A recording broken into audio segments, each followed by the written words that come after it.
Hello everyone, and welcome back to the channel. Today, we're diving deep into the shadowy world of Hong Kong's triads to uncover the story of a man who rose from the streets to become one of the most powerful figures in the city's underworld. This is the story of Kwok Wing-hung, better known by his infamous nickname, Shanghai Boy. His life is a real-life gangster epic, filled with ambition, power, and a dramatic downfall that reads like a movie script. So, who was Kwok Wing-hung? Born in 1958, he grew up in one of Hong Kong's toughest public housing estates. Like many young men in his circumstances, he was drawn into the world of triads at an early age. He joined the Wo Shing Wo, one of Hong Kong's oldest and most influential triad societies. But Kwok wasn't just another foot soldier. He was smart, ambitious, and had a natural talent for making money. In the rough and tumble world of the triads, Masulafin rules.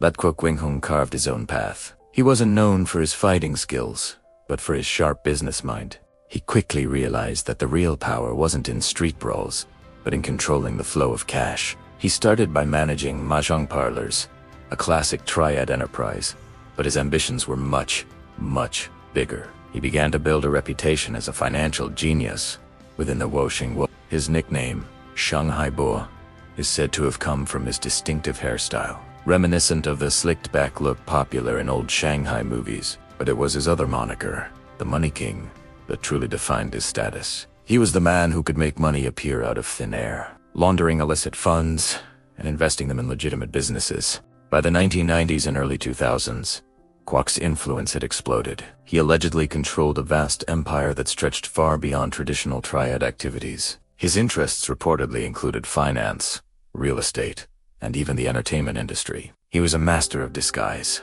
blending the lines between the underworld and the legitimate business world. He was often seen rubbing shoulders with celebrities and business tycoons, projecting an image of a successful entrepreneur rather than a triad boss. This was his genius. He understood the power of perception. He became so powerful that he was elected as the leader, or dragonhead, of the Wo Shing Wo triad for a term. This was a testament to his influence and financial muscle. Unlike old-school gangsters who ruled through fear and violence alone, Kwok ruled through wealth and connections. He was the new breed of triad boss, a corporate gangster who understood that the boardroom could be more profitable than the back alley. For years, Kwok Wing-hung seemed untouchable. He moved in the highest circles of Hong Kong society, a shadowy figure whose power was whispered about but rarely challenged openly. He was a symbol of the changing face of organized crime in Asia, a world where suits and briefcases replaced knives and choppers. He cultivated an aura of mystery, rarely giving interviews and staying out of the direct spotlight, which only added to his legend. But as the old saying goes, the bigger they are, the harder they fall. Kwok's high-flying lifestyle and immense wealth eventually drew the unwanted attention of law enforcement. His name started appearing in connection with a series of high-profile investigations. The police were closing in, and the intricate web he had woven over decades began to unravel. One of the biggest blows came when he was linked to a massive money laundering scheme. The details were complex, involving shell companies and convoluted transactions, but the authorities were determined to bring the Money King down. The pressure mounted, and in a dramatic turn of events, Kwok fled Hong Kong, becoming one of the city's most wanted fugitives. His sudden disappearance sent shockwaves through both the underworld and the business community. The man who once controlled a financial empire from the shadows was now on the run. He was spotted in various countries, living the life of an international fugitive. It was a stark contrast to his previous life of luxury and influence in Hong Kong. The law enforcement net, however, was tightening globally. It seemed that even with his vast resources, there were few places left for him to hide. Eventually, the pressure became too much. Kwok Wing-hung returned to Hong Kong, where he was immediately arrested at the airport. The image of the once mighty Money King being led away in handcuffs was a powerful symbol of his downfall. The legal battles that followed were intense, as prosecutors worked to untangle his complex financial dealings and prove his connections to organized crime. The fall of Kwok Wing-hung marks the end of an era. His story is a captivating look into the modern evolution of triad societies, showing how they adapted from street gangs to sophisticated criminal corporations. He was a man who understood the modern world and used its systems to build an empire, but in the end, he couldn't outrun the law.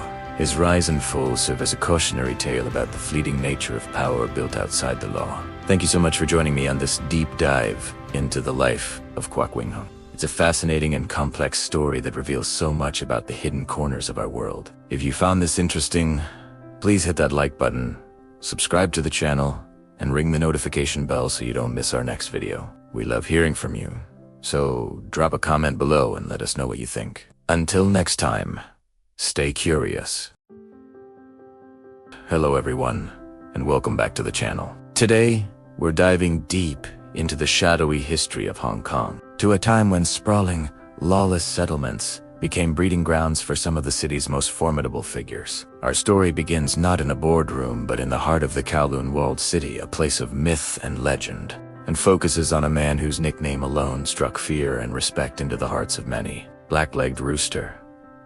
Who was this man, and how did he rise from the labyrinthine alleys of one of the world's most densely populated places to become a kingpin in Hong Kong's underworld? His real name was Chan Kai, but the name that stuck, Blacklegged Rooster, came from his early days as a young ruffian.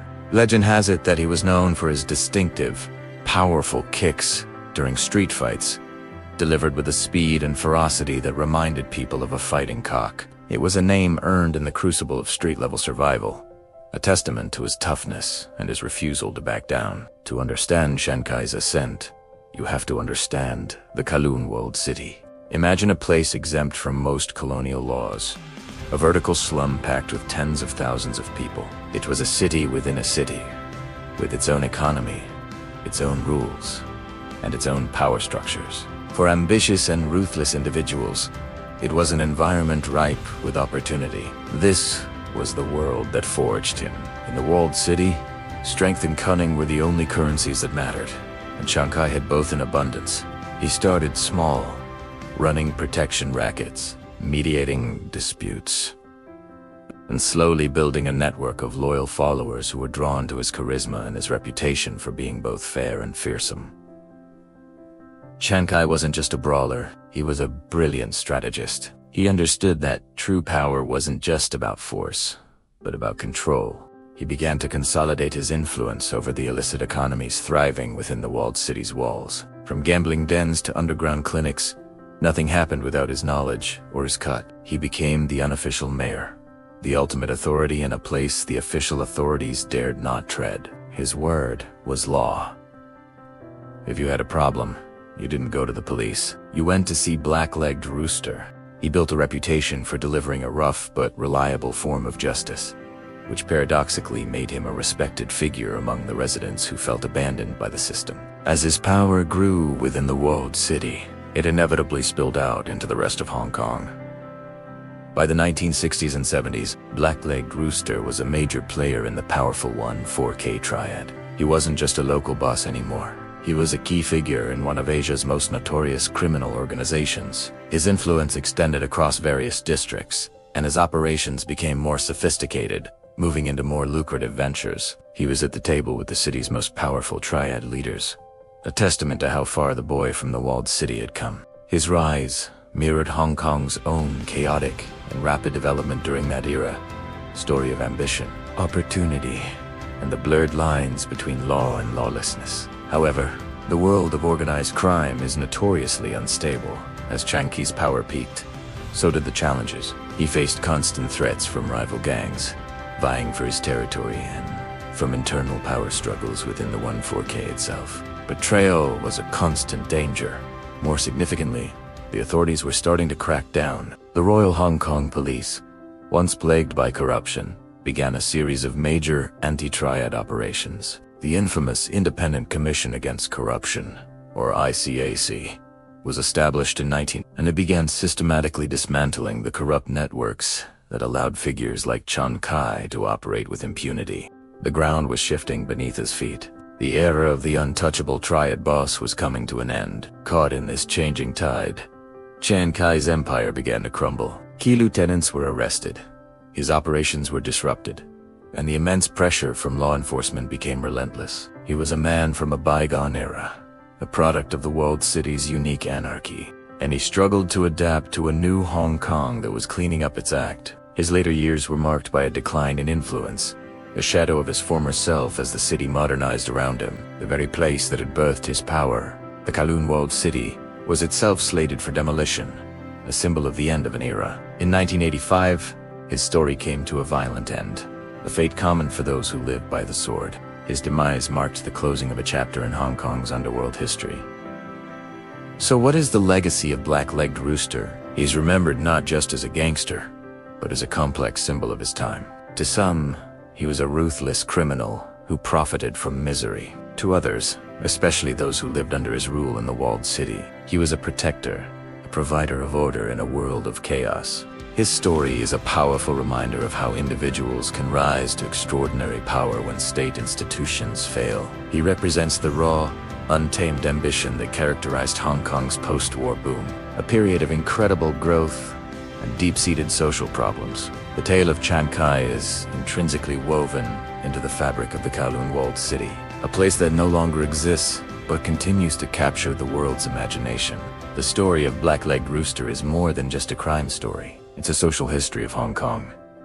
It shows us the dark side of the city, is celebrated, can-do spirit, and reveals the hidden power structures that operated just beneath the surface of the bustling colonial metropolis. His rise from a street fighter to a Triad Kingpin is a dramatic, real-life saga that reflects the turbulence and transformation of his city.